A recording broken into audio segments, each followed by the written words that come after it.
automatska linija strojeva za zatvaranje bjelančevina u prahu za punjenje.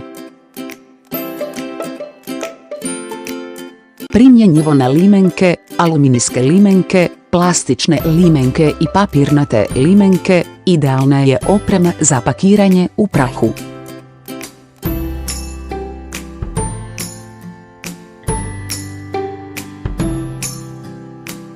Ravno punjenje s dvostrukom glavom uvozi proizvodnju.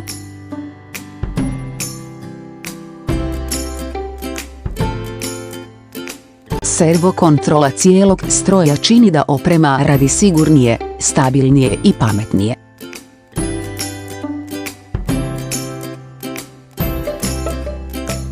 Stroj za linearno zatvaranje čepova s automatskim uređajem za punjenje poklopca, visokim stupnjem automatizacije, štedi troškove rada i poboljšava učinkovitost proizvodnje.